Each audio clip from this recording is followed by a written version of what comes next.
Buenas tardes, ¿cómo están? Muchísimas gracias por la oportunidad de venir a conversar con ustedes. Hoy elegí no presentar ningún PowerPoint.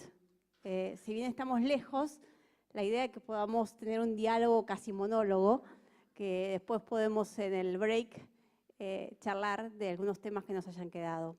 Así que gracias a la Agencia de Córdoba, gracias a quienes nos pusieron en contacto para que yo pueda estar hoy aquí. Y voy a hablar de algo que hablamos todo el tiempo. O sea, todo el tiempo estamos hablando de ecosistemas de innovación. Creemos el ecosistema AgTech, creemos el ecosistema de esto, creemos el ecosistema de aquello. Y la pregunta que yo me hago y quisiera compartir con ustedes y que juntos recorramos este camino y nos preguntemos y después tengamos la posibilidad de llegar a una respuesta o no, es ecosistemas de innovación. ¿Son una moda o es algo que llegó para quedarse? Pero antes de entrar en eso, quisiera empezar definiendo qué es lo que yo entiendo por ecosistema de innovación. Y no es mi definición, es una definición de una autora que a mí me gusta mucho, que falleció, pero que tiene mucho expertise en sistemas y en pensamiento sistémico, que se llama Donella Meadows.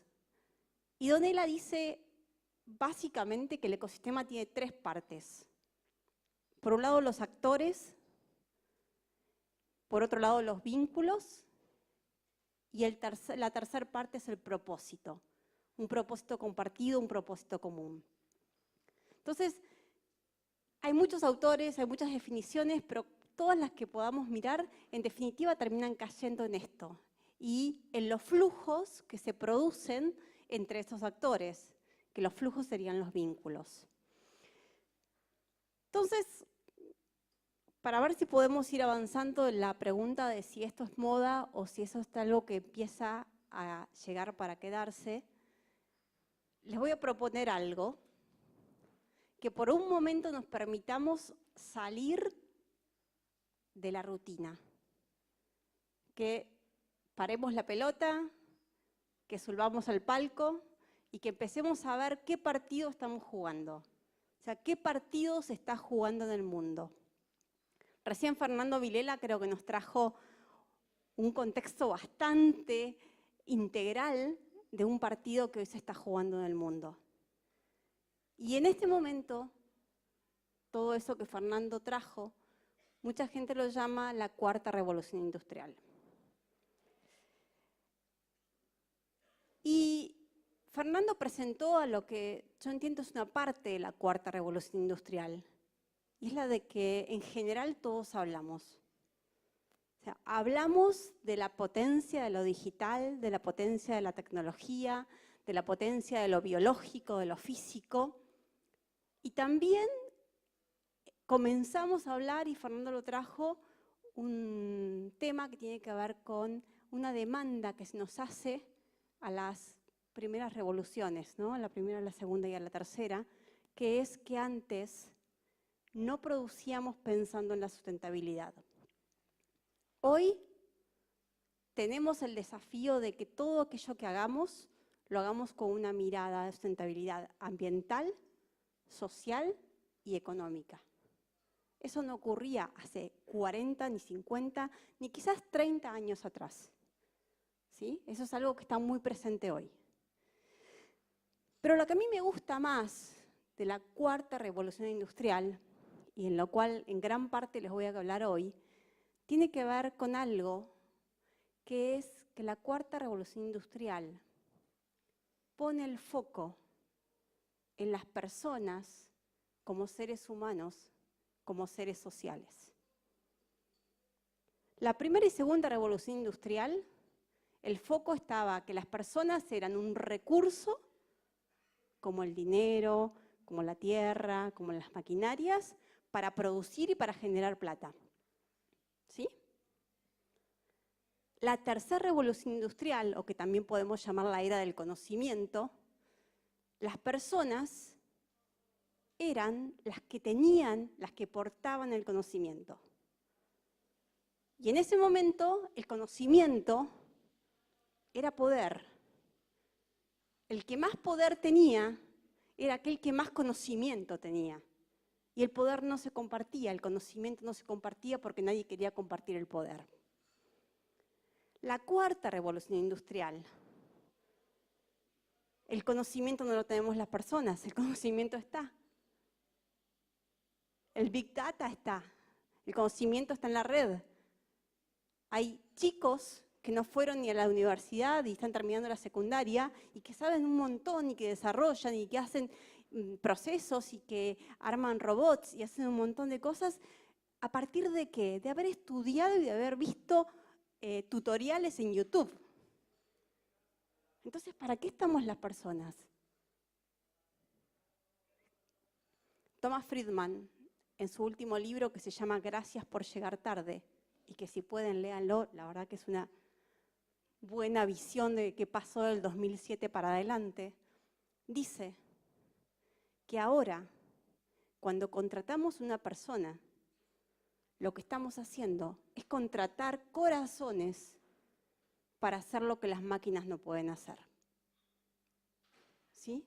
Y eso me parece que es lo más poderoso que trae la cuarta revolución industrial. Es que nos pone a las personas como seres humanos con emociones y que todos queremos vivir en ámbitos en los cuales nos sentamos cómodos. ¿Sí? Y se pone por primera vez en tela de juicio si somos o no somos felices. Entonces, con todo esto, con esta oportunidad tecnológica que tenemos, con esta mirada de preguntarnos si lo que estamos haciendo está siendo hecho de una manera adecuada, sustentable con el ambiente, con las personas y desde el punto de vista económico, creo que esta mirada de poner a las personas en el centro nos cambia totalmente el marco. ¿Sí? Fernando recién decía ¿qué quiere nuestro consumidor? ¿Qué quieren los chinos? Y lo que están preguntando es ¿qué quieren los consumidores chinos?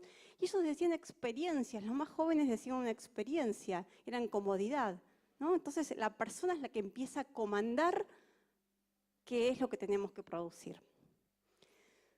Entonces, en este contexto de la cuarta revolución industrial, como eso es poco, pareciera, hay un tema más que se suma, que es que nosotros estamos viviendo un tiempo donde la velocidad de la innovación sobrepasa de manera exponencial la velocidad que tenemos las personas y las instituciones de adaptarnos. ¿No? Entonces tenemos un enorme desafío. Es como que la tecnología nos lleva puestos. O yo solo lo siento. ¿A alguien más le pasa?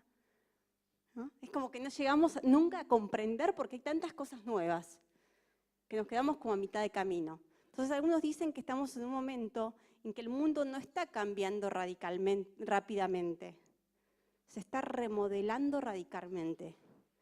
Y este es un mundo de un entorno VICA.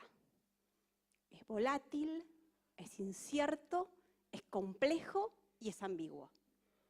¿Sí? Entonces, wow. Tenemos un mundo para divertirnos, ¿eh? Tenemos un montón de posibilidades, pero acaban de desaparecer la certeza y la estabilidad. O sea, que todo lo que es esas respuestas lineales, esos conceptos que decíamos, bueno, si hacemos A, vamos a tener B, desapareció. No está más.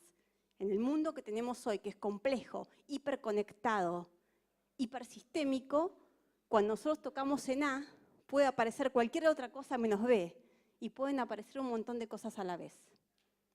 Entonces, este mundo nuevo, cuando miramos ese contexto, nos empieza a dar de baja algunos paradigmas. ¿Y cuáles son los paradigmas que empiezan a perder fuerza en este sentido? Creo que el principal paradigma, y creo que es el que más arraigado tenemos, no solamente los argentinos, sino tenemos la mayoría de las sociedades, es un paradigma que se llama el paradigma del silo mindset, o de la mentalidad en silo. A ver, ustedes me van a entender. ¿Cómo piensen en sus organizaciones, en sus empresas, piensen en las instituciones públicas? ¿Cómo es el organigrama? ¿Ah? Hay un líder, hay un jefe, y en general el organigrama es un departamento con todo su equipo debajo del departamento. Este departamento rara vez se conecta con este. Si pensamos y vamos un poco más atrás, esta disciplina rara vez se vinculaba con esta disciplina.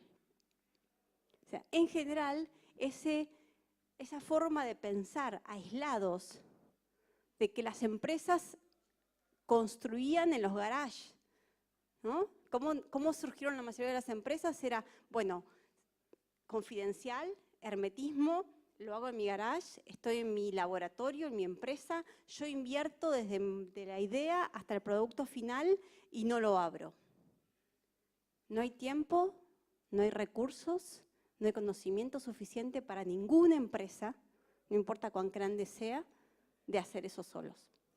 Entonces, esa mentalidad de poder hacerlo solos, de poder hacerlo aislado, de no conectarme con el otro, pierde totalmente relevancia frente a esta nueva revolución, la cuarta revolución industrial que estamos viviendo. Entonces, ese es un desafío. Ese es el primer desafío que tenemos como personas hacia adentro de nuestras empresas y después vamos a ver con el resto de las empresas. Porque ese es el principal paradigma que tenemos que transformar para poder empezar a hablar de la construcción de un ecosistema. Un ecosistema no es vertical, no es aislado, un ecosistema son actores que se conectan y tienden puentes entre unos y otros. Entonces tenemos un primer desafío, si quieren como personas y como argentinos, de transformar esa mentalidad con la cual, que nos trajo hasta acá, ojo, no renegamos hacia atrás. Lo que pasa es que eso que nos trajo hasta acá no nos va a llevar a donde querramos estar mañana. Entonces, si queremos prepararnos para eso, tenemos que pensar en ese sentido. El otro paradigma es que nos habíamos acostumbrado, y era bastante más fácil, este tema de que el mundo funcionaba como una máquina de reloj, ¿no? Esto que yo les decía recién, si hago A, sale B. Y lo cierto es que ese mundo lineal, determinístico, que funciona como una máquina, ya no existe. El mundo que existe es un mundo complejo y que requiere de respuestas diferentes. Y el tercer aspecto, que creo que es el que nos convoca hoy y el que de alguna manera pone el nombre a mi presentación, a mi conversación con ustedes, aunque estén en silencio, a mi monólogo diría, es que la innovación hasta ahora estuvo muy enfocada en el qué. ¿Qué producto, qué tecnología, qué proceso como resultado final? Y rara vez se enfocó en el cómo construíamos ese proceso, esa tecnología, ese producto. Hoy, el desafío que tenemos es no solamente pensar en el qué, sino además de pensar en el cómo. Porque ya no tenemos forma de hacerlo de manera aislada, tenemos que hacerlo juntos. Entonces, en este mundo bastante complejo, en este contexto que les planteo, decimos, bueno, ¿y qué hacemos? La verdad que escucharlo, supongo que a ustedes les debe pasar lo mismo que a mí, que cuando lo digo, wow, qué difícil, ¿no? Entonces, hay un autor que a mí me gusta mucho, y que es un profesor de estrategia de una Universidad Americana de Defensa, que él dice que entre desafíos complejos, la construcción de las soluciones no se puede hacer ni adentro de la caja, o sea, pensando y dando respuestas como dimos siempre, ni afuera de la caja, es decir, bueno, no, esto hicimos siempre, entonces ahora hagamos algo totalmente diferente, totalmente disruptivo, sino que la forma de responder a estos desafíos complejos es algo que él llama como una estrategia radicalmente inclusiva. Lo que él propone es, ante los desafíos complejos que tenemos de futuro y de presente, lo que necesitamos hacer es vincular y vincularnos con la mayor cantidad de disciplinas posible, con la mayor cantidad de personas posibles, con la mayor cantidad de actores y de organizaciones posibles, para que todos puedan aportar su granito de arena de cómo piensan que se puede construir esa solución.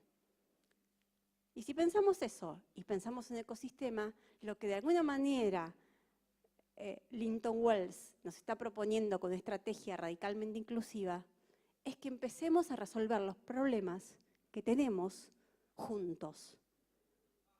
Todos los actores interconectándonos con el propósito compartido de resolver un problema y crear una solución. ¿Sí? Entonces, en este sentido,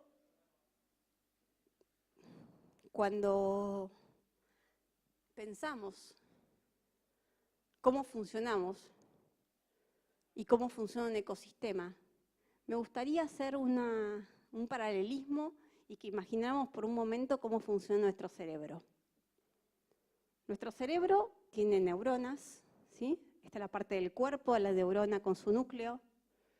Están las dendritas y los axones, digamos, los que conectan con otras dendritas.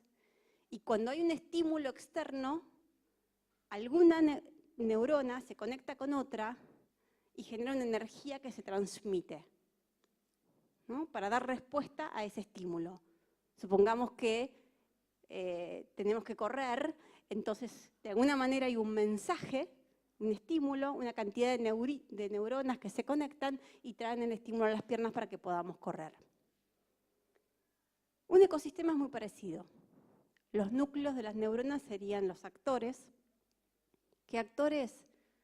El sector público y el sector privado. Los científicos, los desarrolladores, los productores, el sector de gobierno, la sociedad, las organizaciones no gubernamentales, las distintas asociaciones. Esos serían los actores. ¿Cuáles serían las dendritas y los axones? Son los vínculos que tenemos. Supongamos, tenemos un desafío que es la contaminación ambiental. ¿Cómo lo hubiésemos resuelto hasta ahora? Probablemente nos hubiésemos sentado los técnicos, con los científicos, con alguna empresa y pensamos en cómo la resolvemos. Yo creo que el mejor ejemplo de fracaso, de haber querido hacer algo positivo para reducir la contaminación ambiental, es la prohibición de las bolsas de plástico en los supermercados. Porque en realidad todos usamos bolsas. O sea, las prohibís, no me las das, pero yo de alguna manera las compro porque yo sigo necesitando bolsas. Entonces quizás ese es uno de los problemas complejos que no tenemos que resolver entre dos o tres, sino que tenemos que construir entre todos un propósito para resolverlo juntos y encontrar una solución desde otro lugar. Y en este sentido, hay un tema que es importante. ¿Quién es el dueño del ecosistema? ¿Estamos bien? No me quiero pasar. ¿Estamos bien? ¿Quién es el dueño del ecosistema? ¿Quién tiene que liderar y decirnos qué hacer en el ecosistema? En un ecosistema no hay un líder. No hay una neurona que le diga a las otras qué hacer. El liderazgo de un ecosistema es distribuido. Y Bob Johansen, del Instituto del Futuro de California, al lado de Stanford, dice que todo lo que puede ser distribuido debe ser distribuido. Porque la única manera de afrontar problemas complejos es que de alguna manera nos juntemos todos, digamos, tenemos este problema y que todos podamos aportar una idea. ¿Quiénes tienen el poder acá? El poder es de las ideas, no es del cargo, no es del título. Es de las ideas que puedan surgir que resuelvan mejor esa situación. Entonces, lo que tenemos por delante es apasionante. Y así de apasionante es de difícil. Porque estamos acostumbrados a hacer las cosas solos. porque cuando decimos que colaboramos, lo hacemos hasta ahí, pero nos falta seguir tendiendo un puente de confianza. Cuanto más nos vinculemos, cuanto más eventos haya, cuanto más cosas hagamos juntos, más vamos a tender ese puente de confianza.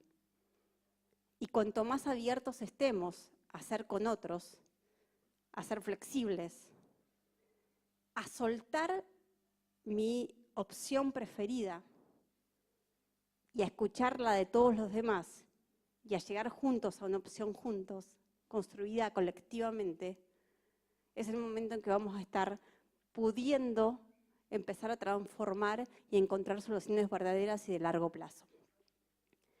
Afortunadamente, hoy en Córdoba, otro día en Rosario, después en Buenos Aires, en Pergamino, en Mendoza, en un montón de lugares de Argentina comienza a pasar esto. Comienza a gestarse una transformación. Evidentemente, hay algo que nos mueve, que nos motiva, que nos tracciona a que empecemos a generar estos espacios de encuentro para innovar, para prepararnos. Cuando hoy compartíamos en el almuerzo y conversábamos de lo que íbamos a trabajar hoy, yo les contaba algo que ocurrió en los inicios de Bioceres. Yo estuve en Bioceres los primeros 9 años de la compañía. Y creo que más allá del ejemplo de la empresa y de productores agropecuarios haber apoyado la investigación del sector público, creo que hay algo que tal vez es difícil de medir, pero que fue muy importante, que fue el espacio donde los productores nos sentábamos con los científicos, donde empezábamos a hablar un idioma común, tratar de entender de qué estábamos hablando. Cuando los científicos y los productores y los equipos de la empresa nos sentábamos con los organismos públicos o nos sentábamos con los abogados para hacer las patentes. Y les puedo asegurar que las primeras conversaciones eran que parecía que uno hablaba chino, el otro hablaba árabe, el otro hablaba inglés, el otro hablaba portugués y el otro español. Porque cada uno venía con una percepción, con una mirada, con una forma de ver las cosas y de entender las cosas que nunca la había compartido con el otro. Entonces, construir ecosistema es construir un lenguaje común. Es que cuando nos sentemos con alguien que no tengamos idea de lo que está haciendo, como me pasa un montón de veces cuando hablan de tecnología, digo, ¿qué? ¿Cómo? Que no entiendo nada. Pero que hay gente que me quiere explicar de que hablamos de blockchain, o que hablamos de edición génica, o que hablamos de un montón de cosas que algunas sé más, otras sé menos. Pero cuando estoy dispuesto a aprender, cuando estoy dispuesto a escuchar, cuando el otro está dispuesto también a aprender lo mío y encontrar todos juntos un diálogo común, empezamos a construir ecosistemas. Y que cuanto más potenciemos esos lazos, cuanto más fuertes sean esos lazos, cuanto más fluya información y conocimiento, más sustentable va a ser ese ecosistema. Y volviendo a Donella Meadows, y ya terminando, porque me van a matar, Donella dice, y yo creo que es quizás lo más difícil que tenemos, es que ponernos de acuerdo en cuál es nuestro propósito. O sea, ¿cuál es nuestro sueño? ¿Para qué estamos acá? ¿Qué es lo que queremos hacer? Tenemos que conseguir un gran propósito paraguas que nos nuclea a todos. Después cada cual tendrá su partecita de aporte, cuál es su expertise para sumar a ese propósito paraguas. Pero si no estamos alineados tras un propósito común, va a ser muy difícil que podamos hacer que esto sea sustentable y de largo plazo. Quiero cerrar diciendo que celebro que estén acá, que les agradezco que me hayan permitido compartir esto con ustedes y que ojalá este sea el inicio de un nuevo nodo que podamos seguir potenciando. Muchas gracias.